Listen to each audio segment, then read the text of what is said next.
Well, welcome to the SFBayACM. Tonight we have a data science talk. It's a hybrid method to predict sports-related concussions with machine learning. I'd like to introduce our youngest speaker I've ever introduced, Melody Yin. She's an 8th grade student at Harker School in San Jose. So this was from the science fair. Her talk will be about evidence in sports-related concussions.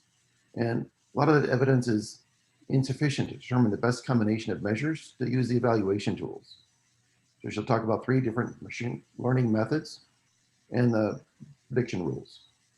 She'll talk about some hybrid machine learning model using a combination of human knowledge based on the domains of computer-generated feature rankings to improve the accuracy of diagnosing this. She'll go through the feature selection criteria that was run on Google AutoML and a random forest for validation. The results will show a hybrid model that has the best performance in predicting the resolution time for 14-day and 28-day thresholds, along with outperforming previous published work. The research has a significant impact on the use of domains and symptom ranking with the machine learning to increase the diagnosis accuracy. The hybrid model success and use of domains increase the efficiency of the model training, and practical applications of real-time situations. Melody's bio: she's an 8th grade student at the Harker School. She enjoys learning about a wide range of STEM concepts, particularly computer science. She has 2 years of coding experience in Java and Python. Among her many interests are science bowl and reading. Melody also plays water polo competitively and is a member of her school's orchestra. She's a grand prize winner for the lower division of the Synopsys 2021 in special awards in computing and computer science. So please help me welcome our speaker for tonight. Thank you. Hello, thank you for the warm introduction. Hello, as I was just introduced, I'm Melody Yin, and I attend the Harker School in San Jose, and I'm currently an 8th grade student. And today I'm going to be talking about my science research project, which is developing a novel hybrid method to predict the recovery of sports-related concussions using machine learning. It's nice to meet you all. So why am I here to present? I'm honored to present here today as one of the special award winners in the Santa Clara Synopsys Science Fair. And I would like to thank the Association for Computing Machinery, or ACM, for giving me this special award and also giving me this opportunity to share my project here. So why did I choose this project? A quick introduction about myself. So as mentioned before, outside of school, I have a lot of interests, and I also play water polo competitively as one of those interests. And as an athlete, I have firsthand experience with concussions, and this is a really relevant issue for me, my team, and other players like me. So naturally, I wanted to be able to use machine learning to help to resolve some concussion-related issues. And the goal of presenting this project is to hopefully learn from this experience. And I also hope to gain something from your feedback. So here I'm going to just quickly talk about some background information on concussions. First of all, concussions impact a large number of people. And according to multiple publications, including the CDC, it is estimated that almost 4 million concussions are diagnosed in the United States every year. And diagnosed concussions have been increasing annually, like very steadily. And concussion cases in youth, or people who are 10 to 19 years of age, have also more than doubled. Most concussions in youth are believed to be sports-related due to a high participation in athletic activities. And almost 9% of all high school athlete injuries are concussions. However, adolescence is also the time where the brain is the most susceptible to damage from concussions, as this is when one's frontal lobes are growing, which means that they can be very susceptible to damage. And the frontal lobe is in control of a large portion of cognitive functions, so damaging them can lead to potentially serious and permanent consequences. So, how are concussions diagnosed today? Scientists and medical professionals use all sorts of tools to accurately diagnose a concussion accident. And overall, there are 4 major steps to evaluate a concussion depending on its severity. First, the sideline assessment is conducted at the venue immediately after the incident. And the goal of the sideline assessment is to record an athlete's symptoms as soon as possible and determine if they need to go in for further evaluation. Symptoms, however, may also be potentially complicated by a tendency of athletes to underreport their symptoms. And after this step, we have clinical evaluation, which aims to diagnose if an athlete has a concussion or not by recording an athlete's symptoms. And this is typically performed in the emergency room or the doctor's office. A study found that more than half of diagnosed concussions were not found in the ER, however. And third step is neuroimaging, which is for athletes that are suspected of having more severe injuries, and it consists of tests like CT scans.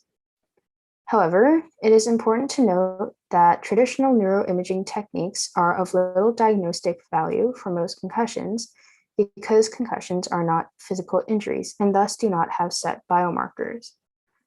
Finally, neurocognitive tests are typically performed to detect cognitive changes in an athlete, and it's typically done in conjunction with symptom evaluation. Concussion diagnosis is crucial, and it's important to properly treat them in a timely manner because multiple untreated concussions can be potentially fatal and also cause serious and permanent damage to the brain. As I mentioned before, adolescents are the most likely to get a concussion and are also more susceptible to damage because their brains are still in a stage of development. However, there are challenges in SRC diagnosis. First of all, concussions, as I mentioned before, do not have set biomarkers, and thus they can only be diagnosed clinically, and it depends heavily on the athlete's objective reporting of their symptoms. However, on the other hand, even though clinical diagnosis is an important step, SRC underreporting has also been a major concern because many athletes underreport because they don't want to lose playtime and they underestimate the severity of their concussions or there's simply a lack of awareness. So though I went over quite a few diagnosis tools in the last slide, the consensus is that there is currently no best way to evaluate a concussion. Over the summer, I went over a good number of publications, and here you can see a few of them highlighted, falling into 3 main types of studies. The first, published by Burjan and his team, uses machine learning to diagnose recovery time based on symptoms. And the next one, by Hale, uses machine learning to diagnose critical traumatic brain injuries based on radiology imaging and CT scans. And the last one, which is done by Cooperman, determines clinically relevant brain injuries using medical knowledge. The 2 studies that I particularly wanted to highlight here were the first and third. So in the first, they examined the efficiency of 10 classification algorithms using machine learning for the prediction of symptom resolution time. Cooperman approached this problem differently. So instead of using machine learning, they focused on creating a rule to predict clinically relevant brain injuries. And they showed me that knowledge-based predictions are also a valid path for diagnosing concussions. Based on my reading, research is typically focused on 2 areas, machine learning or knowledge-based prediction rules. So this leads to the goal of my project, which is to combine both of these areas through designing and implementing a machine learning model that improves the accuracy of diagnosing sports-related concussions based off of reported symptoms from sideline evaluations. I wanted to discover the most important symptoms for a high-performing machine learning model and also investigates symptom clustering and its correlation with SRC resolution time.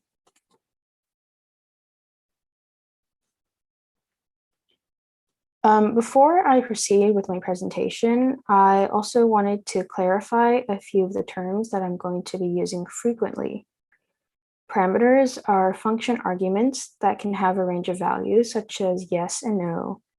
Symptoms are a feature that can be used to consider or diagnose someone that has a disease or a condition. Domains are feature categories based on symptom clustering. And finally, resolution time is defined as the amount of time that it takes for a symptom to subside or stop affecting a person.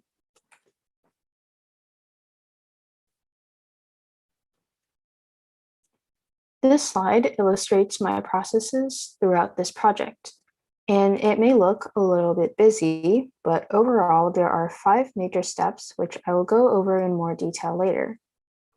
First, you have data preparation, which includes acquiring data, selecting data, cleaning data, augmenting data, and classifying data. The second step is running the 2 baseline trials, which are both based on symptoms. The third is to produce the top features for my hybrid model. The fourth step is creating a model based off of symptom clustering alone. And finally, the last step is creating a hybrid model based on the previous steps and then validating it.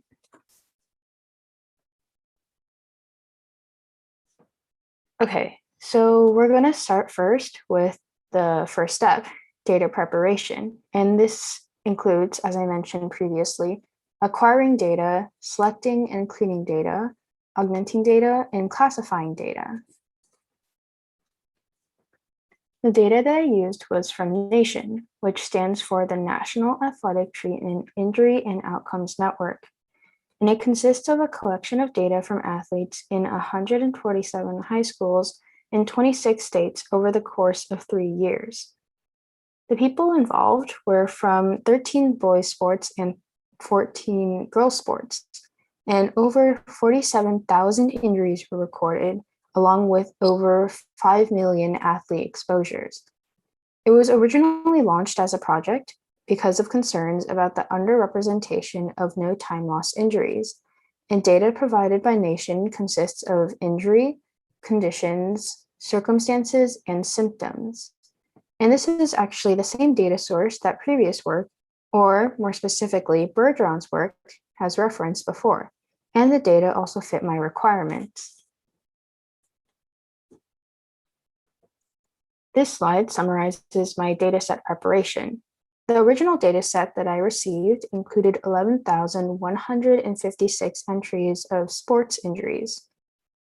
And inside of that, it contained 1,105 concussion-related incidents. Among them, 1,094 concussion incidents included the data that I needed for my project. So using those 1,094 rows, I built a new dataset. In terms of parameters, 135 parameters were provided with the dataset, and 36 of these parameters were concussion-related, and thus were included in my new dataset. My target parameter was symptom resolution time, and the 3 thresholds that I defined based on the concussion time variable were 7 days, 14 days, and 28 days. One thing that I would like to quickly mention here is that the concussion time variable was not available for every line of data that was provided. So I had to use other variables that came along with the original dataset to translate and define the symptom resolution time threshold for another 193 rows.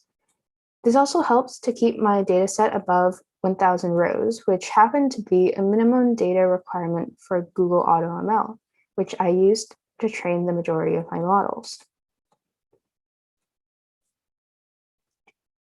A lot of my data preparation was aided by Pandas, which is an open source Python library, which is very commonly used to manipulate and interpret data.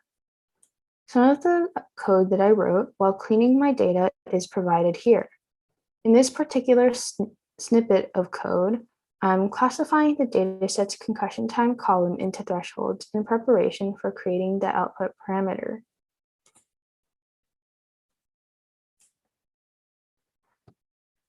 I learned quite a few things from preparing data for this project. So first, I learned how to use pandas to manipulate a large amount of data. I heard about the library before starting this project, but I actually started learning the library itself and the code when I started the process of data cleaning. Next, I have learned to always double check and be careful with the data that I'm provided with. For example, I didn't realize initially that the dataset included non-concussion related data until I was in the middle of data analysis, which meant that I had to start over again. Finally, I learned to be more thoughtful with my planning for my required data for machine learning. An example for this might be I had to remap my parameters a couple times because I would miss parameters and then have to include them again. Now that we've covered data preparation, I'm going to proceed with discussing my process for developing my hybrid model. First of all, I would like to present a summary of my machine learning trials. The purpose of trial 1 is to compare against previous work used as a benchmark. The previous work I used is the study done by Bergeron's team, and as I mentioned previously, they used the same data source that I did, Nation, to train their models on. My model used Google AutoML to rerun the 18 parameters used in previous work. For trial 2, I wanted to collect data for symptom ranking and also try to see if a larger amount of symptoms in a machine learning model means higher accuracy. So I used all 36 parameters available from the Nation dataset using Google AutoML. In trial 3, I wanted to see if a domain-based model would work too. And as I discussed in the terminology page, domains are created through symptom clustering, and it uses 4 symptom categorized domains running on Google AutoML. Trial 4 and Trial 5 use the same features developed by my hybrid model. The model uses top symptoms and domains that I developed based on previous trials, but the difference is that Trial 4 runs on Google AutoML, but my Trial 5, unlike the previous 4 trials, is run using random forest on unaugmented data.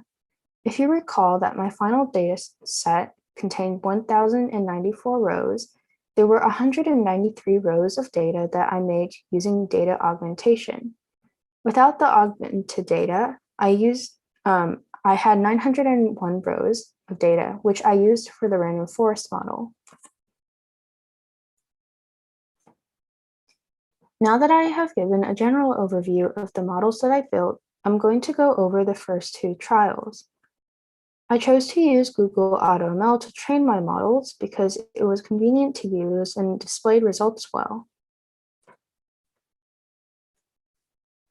So the purpose of trial 1, as I mentioned previously, is to repeat processes outlined in previous work based off of the work done by Bergeron by using the same features that they initially did.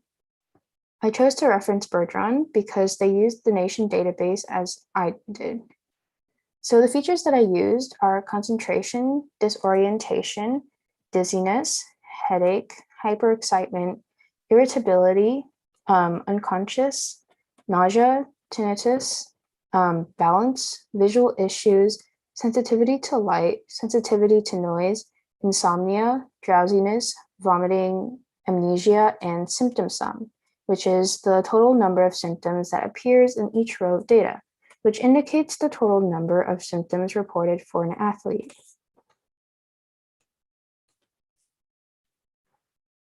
As I mentioned before, I used Google AutoML tables to run the first 4 trials of my feature selection models. You can see some of the results from trial 1 here.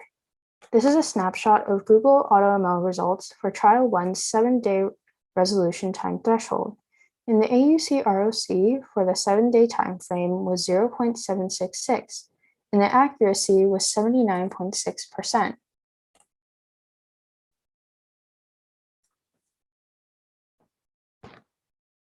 Here's a summary of the results for my trial 1 running on Google AutoML tables.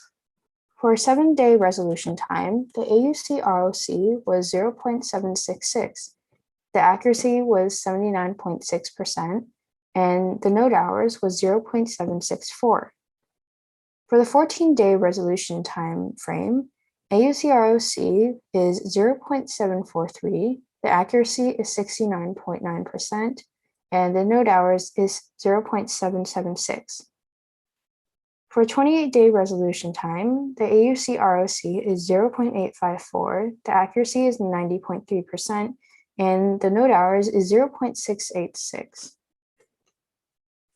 I want to note here that there are many ways to measure the performance of a machine learning model, and I'm still learning to build and evaluate machine learning models in the most effective way.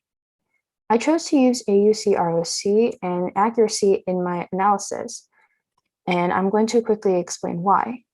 AUC ROC is the area under the receiver operating characteristic curve, and this ranges from 0 to 1, where a higher value typically indicates a higher quality model. And I chose AUC ROC because this is the measurement used in previous research that I was trying to use as a benchmark. And I understand that there are still many variables, such as score threshold, that could impact my analysis. And to make a truly apple-to-apple comparison, I thought that using AUC ROC as a performance metric would be the best because that was the best performance metric that I was able to identify at the time of the project. The other metric that I used is accuracy, which is the fraction of classification predictions produced by the model that were correct. And I chose to use accuracy as another metric because I, in my model, wanted to accurately make a true or false prediction because both were equally important to me. I also included node hours, which is the amount of time that it takes for a model to train, as another performance metric because I wanted to see if any of my models learned faster than others even when other metrics were similar. So now we're going to take a look at the second trial, and the purpose of this trial is to try collecting all 36 symptoms provided in order to collect data to help select my top features for my hybrid model. And I also wanted to test if the number of symptoms used in a model is related to its performance, or if more symptoms in a machine learning model means higher accuracy.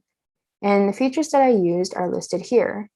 And the symptoms that I added from in this trial that weren't included in trial 1 are gender, new injury, sadness, nervousness, slow movement, slow feeling, thinking clearly, fatigue, memory, sleeping more, sleeping less, numbness, clumsiness, answering questions slowly, dazedness and confusion, neck, and pressure. And here you can see a screenshot of the results from trial 2, and this was taken from the results from 7-day resolution time. So here you can see the results from trial 2 added to my results table. For the 7-day resolution time, AUC ROC is 0.787, accuracy is 82.5%, node hours is 0.876. And for the 14-day resolution time frame, AUC ROC is 0.726, accuracy is 68.9%, and node hours is 0.753. For the 28-day resolution time frame, AUC ROC is 0.855, accuracy is 90.3%, and node hours is 0.724. Compared to trial 1, it looks like the accuracy goes up a little for 7-day resolution time from 79.6% to 82.5%. It seems that when more symptoms are included in the model, it helps with predicting 7-day resolution time, which means that a faster recovery from a concussion is expected. Predicting using 36 symptoms took a little more time, as expected. Now that we've covered data preparation in the first two trials, I'm going to talk about finding the top features for my hybrid model, using the two trials that I just did, along with the research from previous work.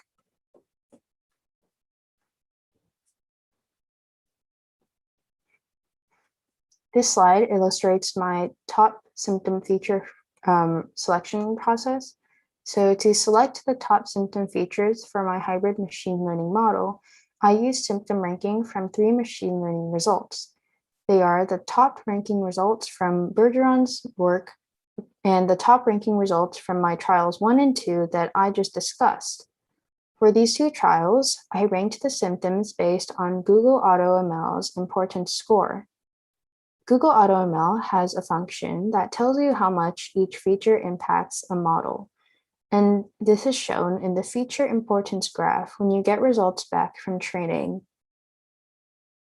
The values are provided as a percentage for each feature. The higher the percentage, the more strongly that feature impacted model training. And in order to determine my symptom feature frequency ranking, I counted the number of times that a feature was highly ranked in results. And then I looked at the features that appeared the most consistently. These symptoms of higher frequency make up my top features for my hybrid model. So here you can see an example of the feature importance score that was presented as part of the training results from Google AutoML. And this is actually a screenshot of the feature importance score for my trial 1's 14-day resolution timeframe. In each of the two trials that I just presented, I recorded the scores for the 7-day, 14-day, and 28-day resolution timeframes, and you will see them together in the next slide. This table is the summary of the actual results from the 3 models that I referenced to get my symptom feature frequency ranking. The area boxed in orange is what I chose for my top features. Each symptom gets a score of +1 for each appearance in the top ranked machine learning results. And we can learn from this table that each symptom ranks differently for different resolution time thresholds.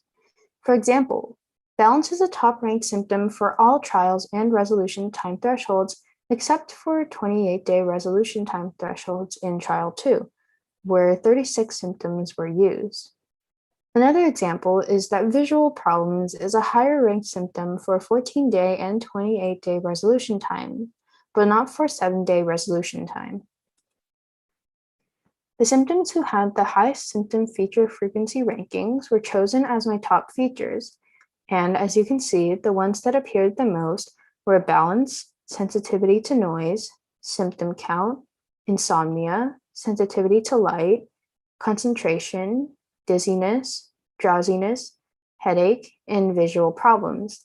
And these were my top 10 ranked symptoms for my hybrid model. I excluded the last few lower ranked features that you can see on this page because I saw that these were also symptoms of low occurrence.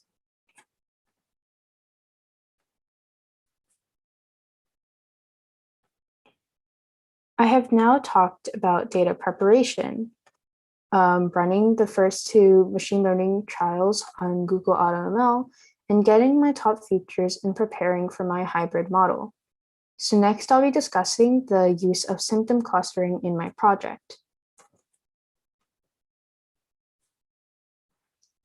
This is a visual representation of my symptoms to domain mapping. The red dots are my top ranked features. The 36 symptoms can be grouped into 4 domains: physical, emotional, cognitive, and sleep, as shown in this chart. And I use domains because they have been shown to have a direct relationship with symptom resolution time. Previous work has discovered that their results matched evidence about symptom clustering in concussion prediction, along with other studies that have found similar results. And in my research, symptom distributions were evaluated to see if any of the domain symptoms appeared at a particular time frame at a higher frequency than others. And from my results, symptoms from the physical domain had a higher than average distribution in the 7-day time frame while symptoms from cognitive and sleep domains were more likely to appear in the 14 to 28 days and over 28 days timeframes. As I mentioned in the previous slide, I also found something interesting in my manual data analysis. This table shows the top 10 symptom features that I have identified a couple slides ago, and their mappings to domains. I calculated each symptom's distribution among different resolution times, and the data shows that physical domain symptoms appeared in under 7 days at a much higher rate than in other resolution time thresholds. Symptoms in the cognitive and sleep domains were more likely to appear in the 14 to 28 days and over 28 days resolution time thresholds. And this matches the findings in the publications I have read and just discussed quite well. So I wanted to continue to further explore the potential of using domains in predicting concussion resolution time in machine learning. Now that we have discussed mapping symptoms to domains, I am going to discuss my trial 3. This trial runs using the 4 domains as a machine learning feature: cognitive, physical, emotional, and sleep. And the purpose of this trial was to evaluate the correlation between symptom feature clustering, aka domains, and the accuracy of machine learning results. So here you can see the trial 3 results added to the table. And you can see that for trial 3's 7-day resolution time, AUC-ROC is 0.780, accuracy is 82.5%, and node hours is 0.472. For the 14-day time frame, AUC-ROC is 0.758, accuracy is 60.2%, and node hours is 0.545. And finally, for the 28-day resolution time, AUC-ROC is 0.837, accuracy is 87.4%, and node hours is 0.572. And the most interesting finding to me from this is that results show that my trial 3, when predicting 7-day resolution time for concussions, produces the same accuracy as trial 4, which has 36 symptoms, but the domain-only model took half of the amount of training time. At this point in time, I have covered the first 4 steps of my process: data preparation, running trial 1 and trial 2 based off of using symptom-only features, identifying top 10 symptom features for my hybrid model, and mapping symptoms to domains for my hybrid model. So now I'm going to go over the implementation of my hybrid model. Here's a quick recap of my hybrid model features. So I used the supervised machine learning results to rank and then select the top 10 features. And based off of scientific and medical knowledge I learned through publications in manual data analysis, I added 4 domains as my hybrid model features. And I wanted to see if this hybrid model could have higher performance compared to previous trials.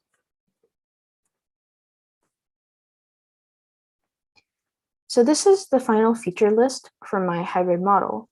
On the left, there are the top 10 ranked symptoms: concentration, dizziness, headache, balance, visual problems, sensitivity to light, sensitivity to noise, insomnia, drowsiness, and symptom sum.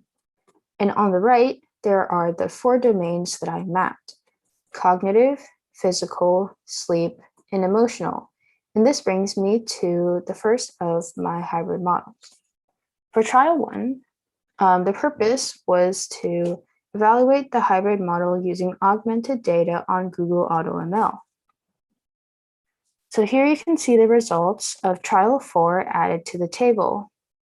For 7-day resolution time, AUC-ROC is 0.775, accuracy is 76.7%, and node hours is 0.495. For 14 days, the AUC ROC is 0.733, accuracy is 67.0%, and node hours is 0.601. For the 28-day time frame, AUC ROC is 0.883, accuracy is 91.3%, and node hours is 0.651. Now I'm going to talk about the second version of my hybrid model. For trial 5, I built the feature selection based off of previous results, just how I did with trial 4. But the way that trial 5 differs from trial 4 is in the data and algorithm that I use for prediction. For trial 5, the purpose is to create a hybrid model using unaugmented data and random forest for prediction. And I chose random forest because it is a readily available algorithm and also because it was used in previous work as well. Here you can see some code snippets that I used while creating my model. In the early stages of my project, I was actually experimenting with using Keras alongside random forest, but because of issues in getting metrics other than accuracy, I ended up switching to random forest. Before this project, I didn't have a lot of experience creating my own machine learning models, so I had to do a lot of research on my own on a lot of the libraries that I used in this project. Stack Overflow and GitHub were both really great resources, along with a bunch of other websites that I learned from. And this enlarged code snippet that you see in the bottom left is from when I was working with Keras. In the code, I'm initializing the machine learning model and then training it on my data.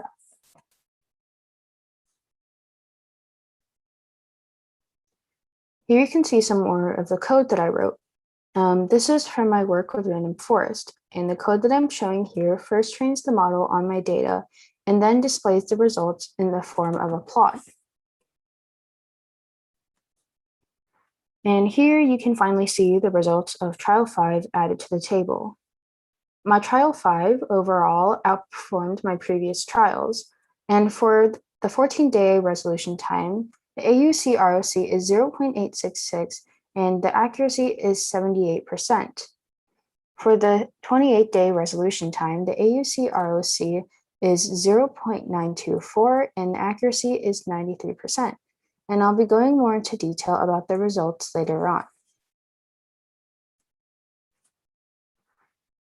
Now that we have covered all 5 steps, it's time to discuss the conclusion.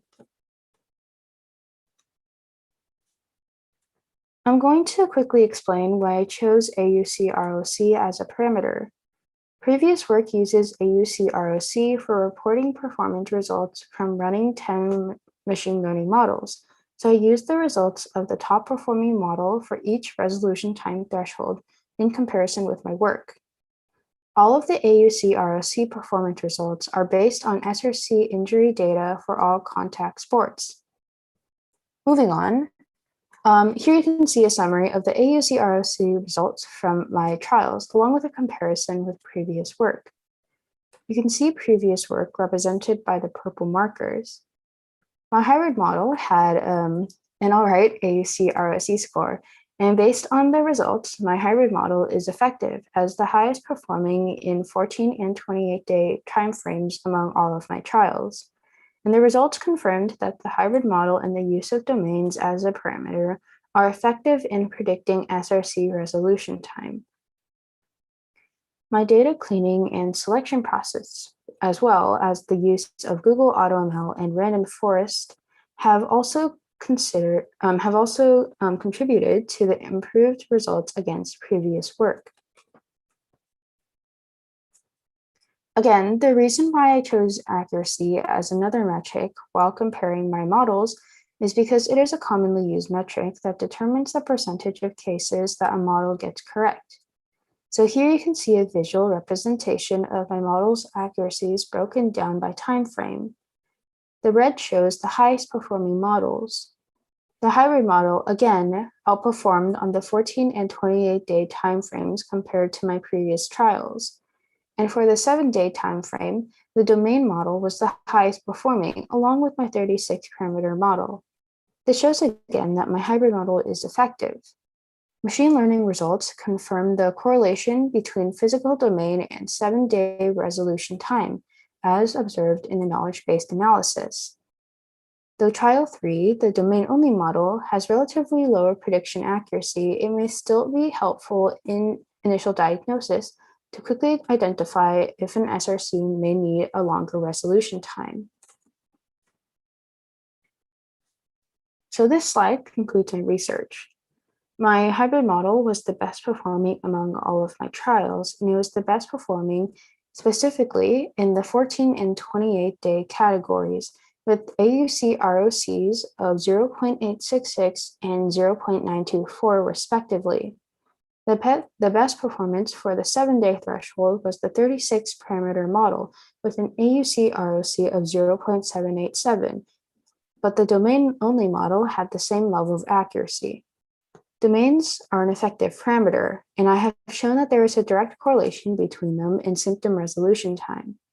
Symptom rankings are an effective way to summarize data with large amounts of parameters for machine learning. Hopefully, in the future, my approach can be applied to a larger data set and a larger amount of variables. I plan to involve my model in clinical trials in the future. So here are the references for this project, and thank you for listening. I'll be taking questions now. Hi, thank you for Melody. And I think we have several questions here. This question is from India. It's when you're talking about the trial 405 features, it's a cognitive, physical, sleep, and emotional. Mm-hmm. Were these some of the underlying features? I'm sorry, I don't completely understand what they mean by underlying features, if you could clarify that. So if you meant like the original features that were given to me, yes, these were counters of the features that were mapped to the domains. Another question from Galvin. It's from USA, and his question is related to data in the one of the slides and use the data argumentation. It is two different questions. I think I'm unmuted. Is that okay? Yeah, we can hear you. Okay. Thank you. Good evening, Melody. Thank you for your presentation. Excellent. Okay. If you recall, I was sure. Oh, thank you very much. Yeah. So, Melody, I was one of the Okay, judges. so you go for Galvin. Okay. Okay. And I just wanted to, it is really great work that you have done. A couple of questions. One has to do with data augmentation. So you said there was some missing data, which you kind of, I think, imputed the values for 28-day trial, 28 days. Could you explain that? That is one question. The second question has to do with one of the slides where you explain both the, the one slide where you have both the 10 features that you got from AutoML and the 4 features which are, that you picked. And then you have a table and you highlighted some of the cells using bold blue background. I think somehow one of the cells which you highlighted on the 28th day was not the highest value in that row. So that was my question. Go ahead. Okay, so answering your first question, for data augmentation, I wanted to see if there was a way for me to expand my data as much as possible so that my model would have the best possible, like the largest amount of data as possible without like compromising data quality. So what I did was there was a second column that was given to me in the original data set called time loss, which essentially had the same value as concussion time, except in days. So I interpreted that because some values didn't have concussion time, but instead had time loss instead. And there were enough column and there were enough rows of data that had this value for me to be able to reach this like 1,000 rows minimum data limit.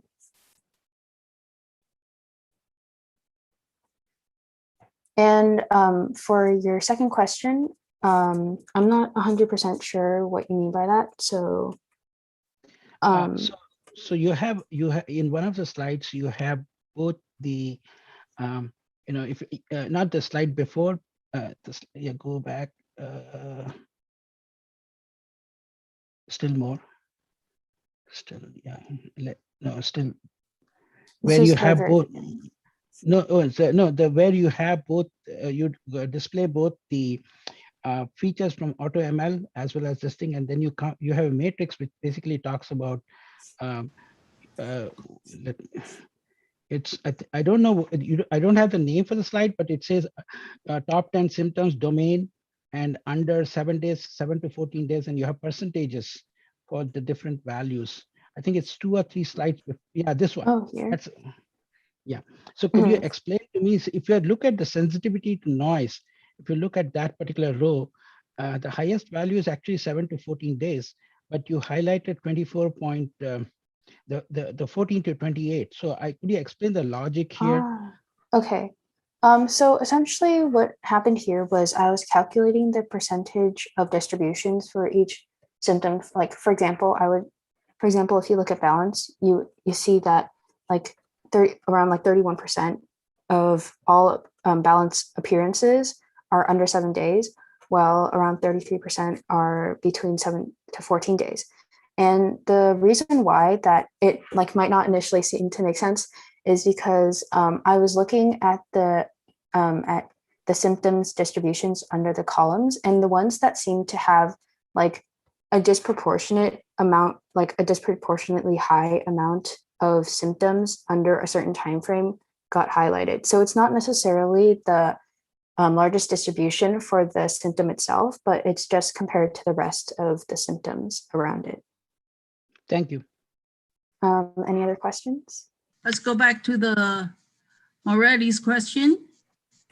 Did you have a separate testing set that the training data and has no prior access to or computing AUC and ROC? Yeah, so the way that Google AutoML works, they split the data into, I believe, 10 groups, and then 9 portions are used for training, and then the remaining 10th group is used for validation or testing. Okay, here is a comment from Mike Singer. Fantastic work and the presentation for trials 1 to 4. Why the relatively poor model performance for 14 days resolution time compared with a 7 and 21 days resolution time? This is a good question. I actually had this question when I was working on the project, and from what I've seen, I believe that what may happen is that 14-day resolution time, the symptoms or signifiers for it, might be more ambiguous compared to say 7 and 21 day resolution times, because those are relatively large gaps in between those 2 time frames. So it might be easier to differentiate between if a concussion might resolve in less than 7 days compared to over 21 days. Godwin said, excellent work. Thank you very much. And Carl got in, said, great project and the presentation. This is another question, I guess, from Mike Singer. Is there an equal number of positive cases and negative cases in each validation sets? Apologies for that. My computer just shut off. Mike, what was your question? Yeah, I'm just wondering, in the validation sets or the test sets that you talked about, is there an equal number of positive cases and negative cases? So is it balanced, or are there more positive or more negative, or not really sure how Google breaks up the cases? I'm not really sure, because when I was doing more research about it, they didn't really specify. Okay. Okay, that's helpful to know. Oftentimes we try to get a balanced equal number of positive and negative. That way the accuracy results is a bit more meaningful. when there's a balanced data set, but sometimes it's hard to know because Google and other vendors don't always provide all the details needed. But excellent presentation. Thanks a bunch for sharing your work. This is fantastic. Thank you. No problem. I had a question about the domains. Did you count the number out of the 36 symptoms to come up with the numbers for the domain, or was that, how did you come up with, or was that the 10 set? So the domains are defined based off of the 36 symptoms because I thought that would probably be a more accurate representation than compared to just choosing the top 10. And was that a count, or was that just a binary? It was a count. And what percentage was the test set? I believe the test set was around 10%. In your sports, did anyone there have a concussion, or with your experience? Yeah, so my friends have gotten concussions before. Actually, one of my friends, she has gotten enough concussions to the point that if she does get one more and it isn't like properly treated, she might have to permanently drop from the team, which obviously would be a huge shame since we've all gotten to be so close with each other. I have one more question. So Melody, the thing which I was thinking about is if somebody had to do a follow on to your project, what kind of advice would you say? I mean, what kind of investigation you would recommend? If someone was to do a follow-up on my project, I think I would probably recommend maybe trying out different like weightings and weightings for the domains to see how like one feature might influence a overall score, a model's performance more. And I also think that another thing that might be good to try out this like method would be putting it into things like clinical trials to see how it works. And also maybe trying to see like how much domains can really help with increasing the efficiency of like predicting concussions. The other question I have is that if you were to suggest some kind of expanding on the nation database, the information set that currently nation database has, if you were to suggest additional columns so that it helps to kind of pinpoint issues, is there some suggestion you have in that respect? I mean, essentially nation database is pretty, to have 1,000 samples, new samples, let's say, with more kind of columns might not be such a difficult task to build. So, there are definitely a lot of concussions happening all over. So, is there some suggestion that you would have in terms of other columns that need to be added to the nation database? I mean, I know it's a very difficult question, plus I'm just asking you. Sorry. I actually haven't really thought too much on this one because I feel like the parameters that we want should probably, like in general, be more accessible for like people in like real-time situations, because if you're gonna be looking for stuff like elevated blood pressure or something like that, like you would have to go over to and get like a specialized thing to like measure those sorts of types of data. So I feel like Nation did like a pretty good job choosing the parameters that they did, because those are all things that we can like measure by ourselves. Okay, thank you. So another question, what did you like most about doing this project? I mean, you showed us a ton of work from the data preparation, from learning pandas, from learning Python to AutoML to a bunch of stuff. What did you like the most about? I think that my favorite part was probably like learning how to use random forest and Keras, as I mentioned before, I did try Keras initially, and I think it was really fun to see like more close down, like, and learn more about like machine learning, because it's such a big concept that everyone's always talking about and hyping up. And I think it was really like intriguing and really like humbling to see like such a great, incredible tool like be able to be used like by someone like me. And I'm like literally still in school and I'm still able to access like great things like this. And I think that's like an amazing thing. Yeah. Well, it's fantastic that you can take it upon yourself to figure out how to learn the tools and then learn them and take that initiative. So I applaud you for doing that. It's also neat that these tools are available for us to use for free. We're not paying to use Keras, we're not paying to use TensorFlow. And it's great that Google provides access to those. I don't work for Google, but I do think it's great that Google provides access to those resources to us for no cost. Yeah. Were you using Colab or some other? I'm not actually sure what Colab is. If you're like talking about what I used to write my code, I used PyCharm because it had a pretty simple interface, and I was already using that a lot when I was writing code for other stuff using Python. Thank you. Okay. Do we have more questions? I don't have another comments here. Very commendable that she chose a good problem and narrowed down how to analyze the issue. Well, thank you for your comment.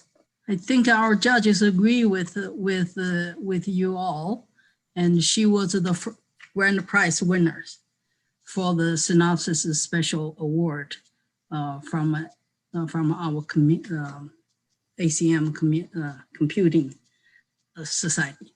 Okay, well, thank you very much for everybody, and thank you for participation. Send me a note about your comments and any improvements or recommendations for other speakers. And thank you, Melody, and a special thanks to you. And you are the first one as such a young age and to present in this professional chapter. Congratulations. Okay, anybody else have anything to say? Okay, our meeting is adjourned. Thank you. Thank you.